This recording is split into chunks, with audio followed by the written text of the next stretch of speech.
네. 어렸을 적에 혹은 자녀들에게 들려주셨던 박쥐에 관한 우화를 기억하실런지 모르겠습니다. 박쥐.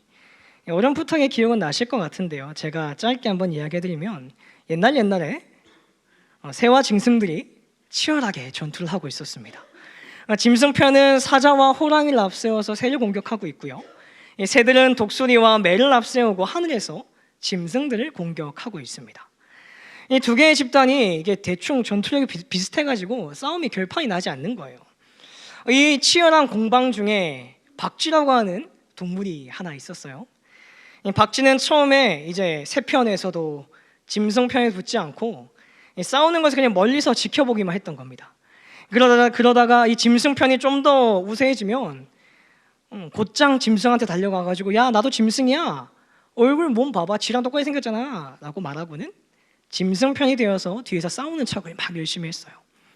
그러다가 얼마 안 가서 새들의 힘이 좀 강해져서 새가 또 앞서는 것 같으니까 쪼르르 또 달려가가지고 얘들아 야 나도 새야, 날개 있잖아, 하늘 날 수 있다고, 나도 새란 말이야, 나도 너희랑 똑같아 라고 이야기를 하는 거예요. 이렇게 박쥐는 여기 갔다가 저기 갔다가 하면서 이길 것 같은 편에다가 붙어가지고 싸우는 척만 막 하고 있는 겁니다. 근데 아무리 싸워도 승부가 나지 않자 마침내 짐승과 새들은 극적으로 화해를 하기로 합니다. 이 전쟁이 끝나 이제 박쥐가 새들한테 먼저 갑니다.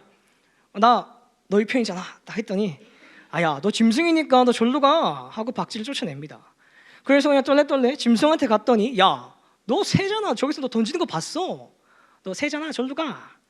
받아들이지가 않는 거죠.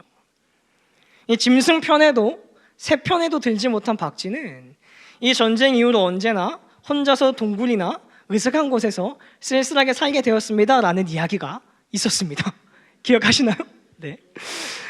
이 우화 들으면서 어떤 생각을 좀 하셨나요? 이 우화는 참 간단한데요, 되게 간단한 이야기인데 듣는 이로 하여금 많은 생각을 하게끔 하는 이야기이기도 해요.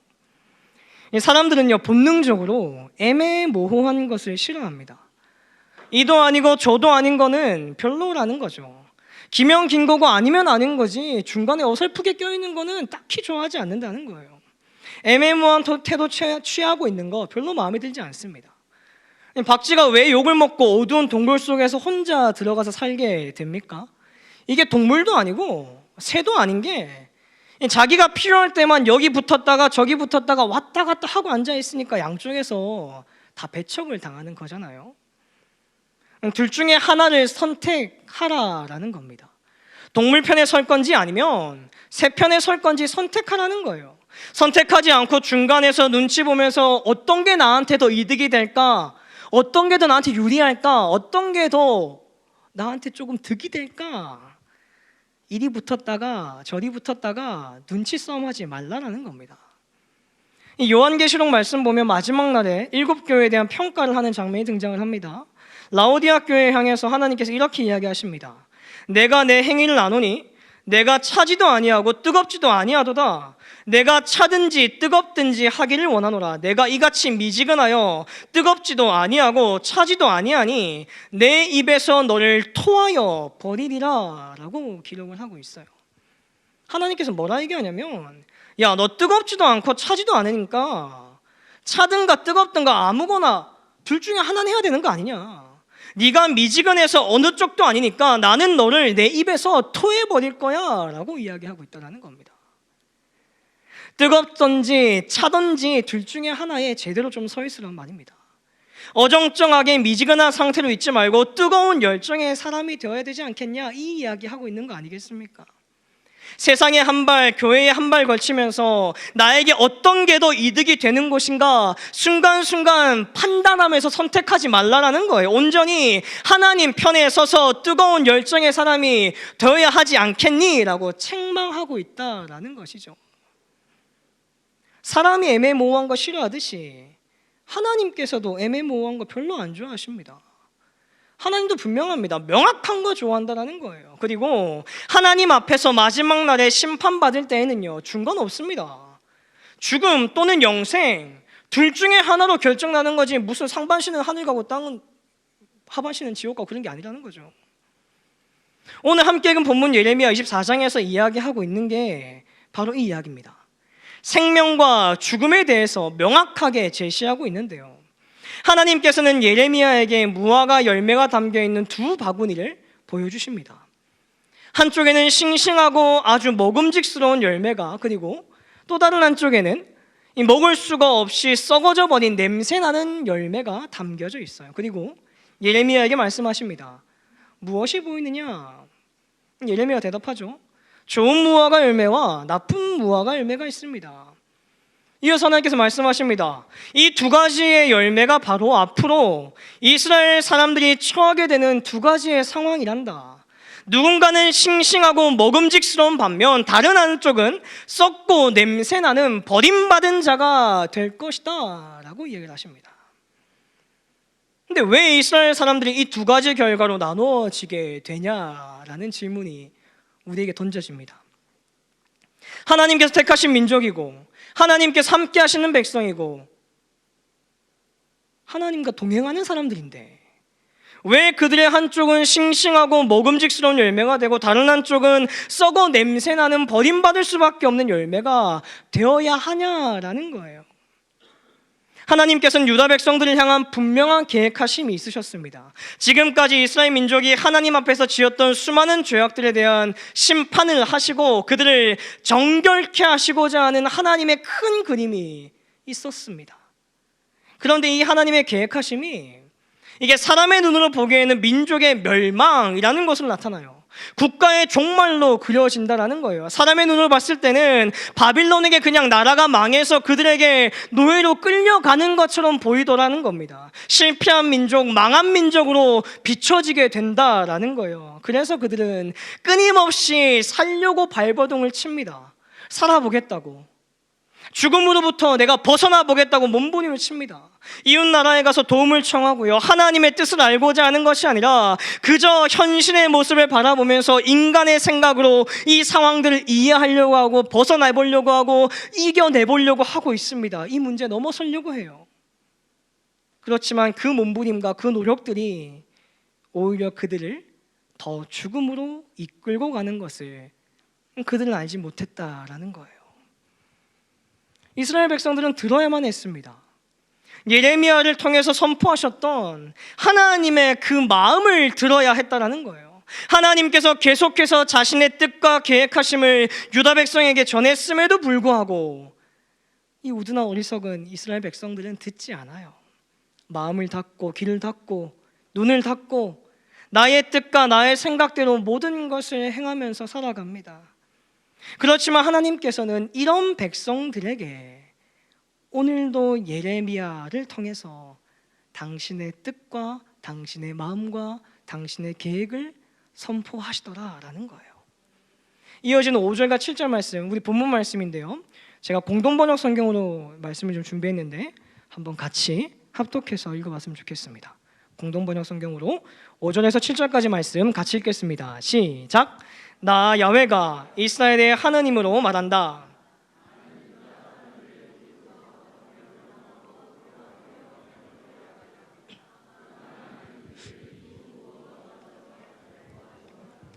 잘 보살펴 이 지방으로 돌아오게 하리라. 헐지 않고 세우며 뽑지 않고 심으리라. 나를 알아보는 마음을 주어 이런 일을 하는 것이 나 야훼인 줄 알게 하겠다.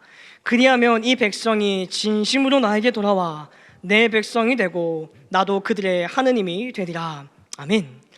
유다 사람들이 바벨론 포로로 끌려가는 것이 하나님의 계획하심이라고 분명하게 이야기하십니다. 그리고 포로로 되어 끌려가는 것이 죽음의 길이 아니라 하나님께서 보여주신 좋은 무화과처럼 잘 돌보아 주는 것이다 라고 분명하게 약속하고 계시다라는 거예요.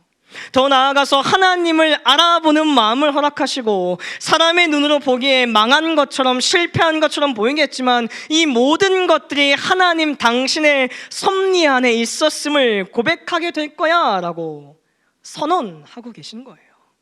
그리고 그것을 깨닫고 하나님의 섭리를 바라보는 그때에 하나님의 크신 계획하심이 완성되어지는 그날에 나의 모든 것이 온전히 하나님 앞에 굴복되어지는 놀라운 역사가 일어나게 된다라는 거예요. 나는 하나님의 백성이 되고요, 하나님께서 나의 하나님이 되어주셨음을 내가 피부로 느끼게 되는 그 순간이 찾아온다는 것입니다. 이것이 바로 하나님께서 유다 백성들을 향한 뜻이었고 당신의 마음이었고 계획하심이었다라는 거예요. 모든 사람들이 이 하나님의 뜻을 알고 이에 순종함으로 나아갔으면 너무나 좋겠지만 이 사람은 참 연약하고 완고합니다. 자신의 뜻을요 쉽게 꺾지 못합니다. 시선을 옮긴다는 것, 나의 마음과 눈과 귀를 연다는 것이 이게 보통 어려운 게 아닙니다. 그래서 이 하나님의 뜻을 바라보지 못하고 지금 당장 내 눈앞의 모습에 참담하고 암담해서 망해가는 나라를 버리고 다른 나라로 망명하고 다른 민족을 의지하고 하나님의 뜻하심과는 반대로 끝까지 버티고 버티는 자들은 냄새나고 썩어진 먹지 못하는 무화과 열매와 같이 버려질 거야 라고 오늘 말씀에서 분명하게 약속하고 있습니다. 현명한 길을 택했다고 스스로 자부하는 사람들, 올바른 길이라고 버티던 사람들, 하나님께서는 세상의 모든 민족과 사람들에게 손가락질 받게 할 거고 어리석은 자들이라 조롱받는 자들이 될 것이다 라고 분명하게 선포하고 계시다라는 거예요. 우리 다니엘의 모습을 좀 기억했으면 좋겠는데요. 다니엘 다들 아시지 않습니까? 페르시아 시대의 사람이었고 페르시아 왕 아래에 총리 3명을 두어서 나를 다스리게 할 때에 그 총리 중에 한 사람이었던 사람. 그런데 다니엘이 다른 총리나 총독들보다 더 뛰어났기 때문에 왕이 그에게 나라 전체를 맡기려고 합니다. 그러자 다른 총리와 총독들이 다니엘을 그 자리에서 끌어내리기 위해서 그의 잘못을 찾아내려고 아주 난리를 칩니다. 그런데 다니엘은 충성스럽게 나라 일을 잘 맡아서 처리해서 아무런 잘못이나 흠집을 찾아볼 수가 없는 거예요.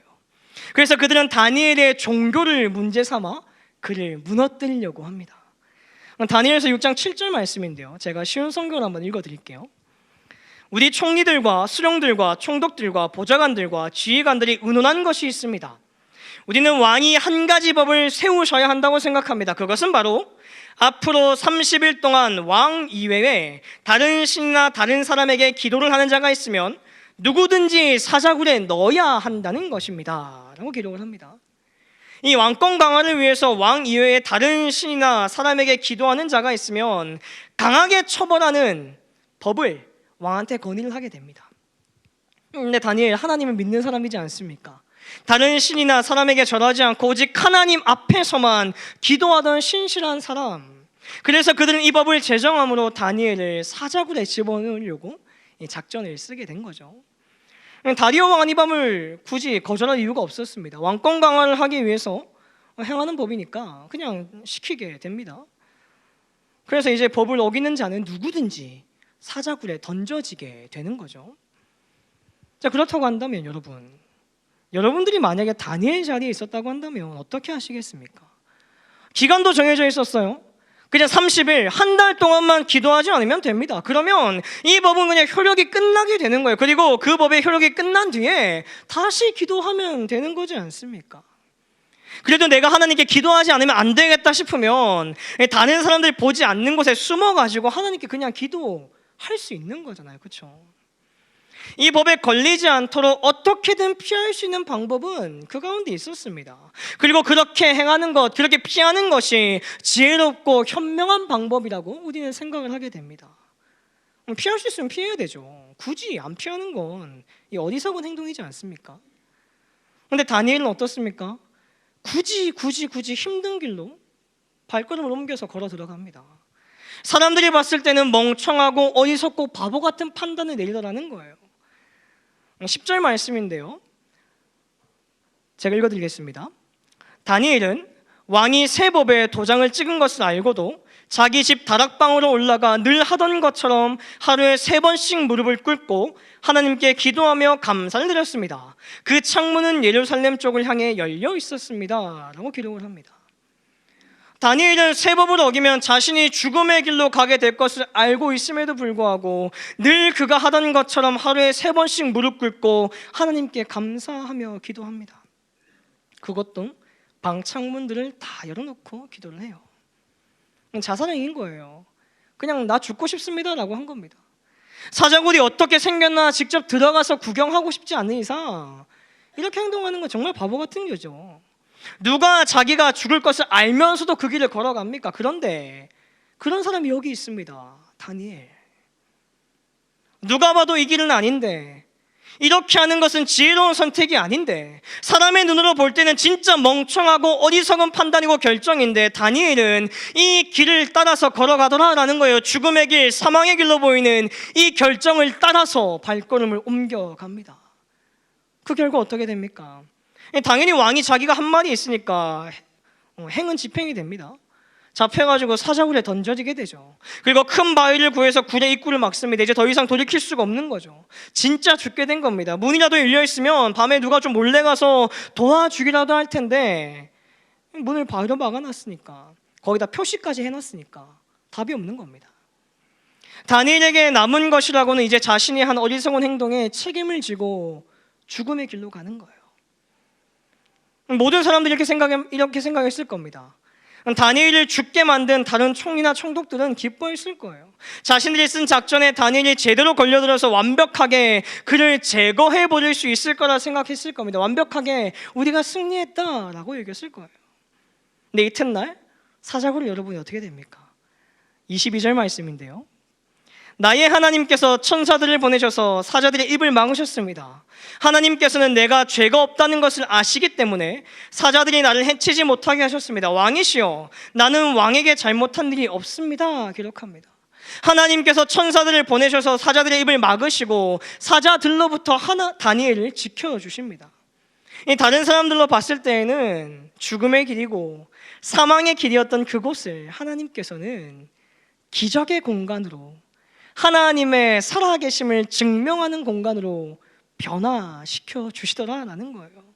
어떻게 이게 가능하냐? 23절 마지막 말씀인데요, 그것은 다니엘이 자기 하나님을 믿었기 때문입니다 라고 기록합니다. 다니엘은 자기 하나님을 믿는 자였습니다.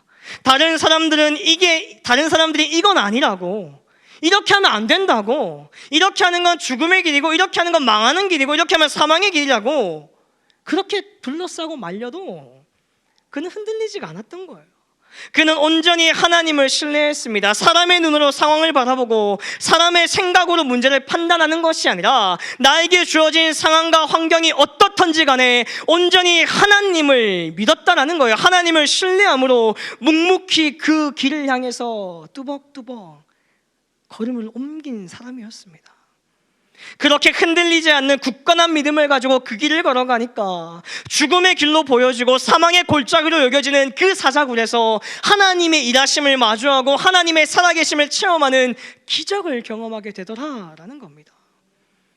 오히려 사람의 생각으로 다니엘을 잡아 죽이려고 했던 다른 총독들 어떻게 된 다들 아시지 않습니까?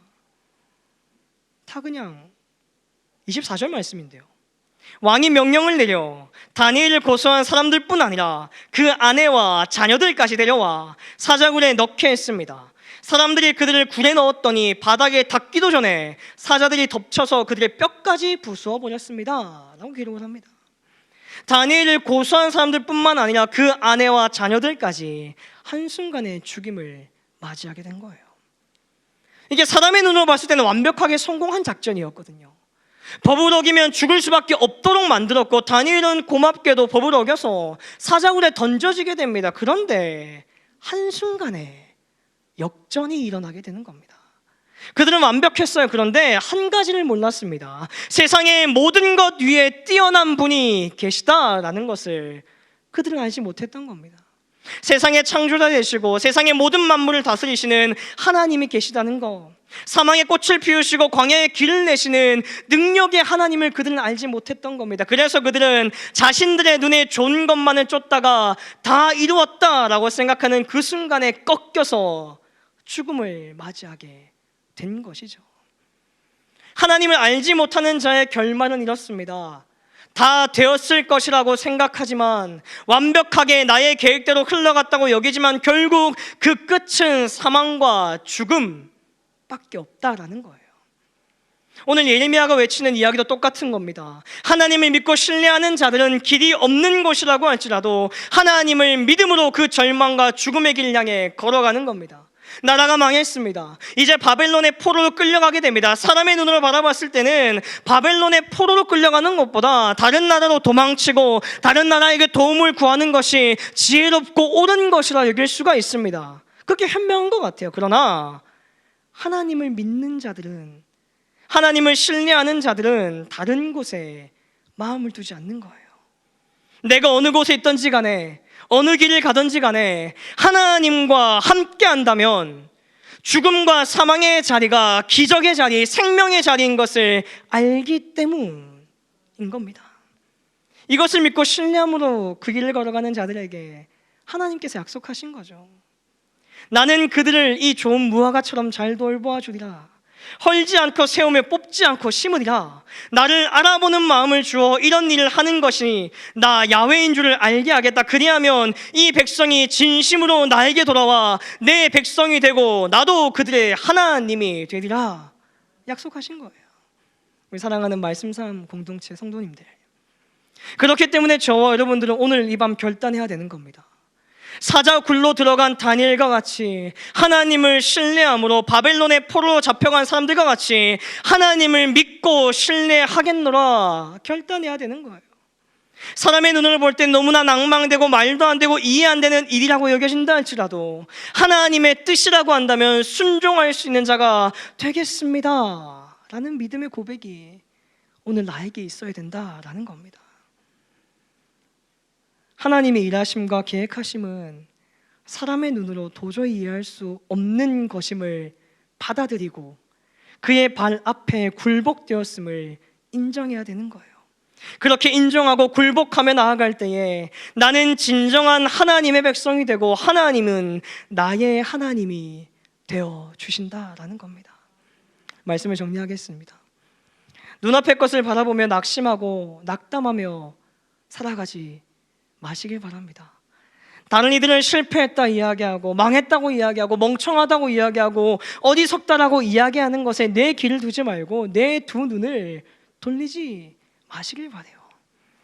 내 마음에 옳다고 여기는 것만을 쫓는 어리석은 결정을 하지 않는 저와 여러분들 되시기를 간절히 소망합니다.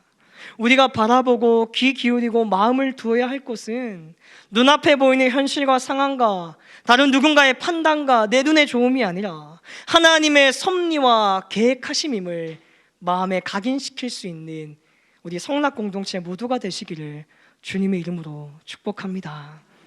하나님을 신뢰함으로 갈 것인지 눈앞에 좋은 것을 쫓아 살아갈 것인지 오늘 이 밤 함께 기도하며 결단하는 우리 사랑하는 말씀상 공동체 모두가 되시기를 주님의 이름으로 축원합니다.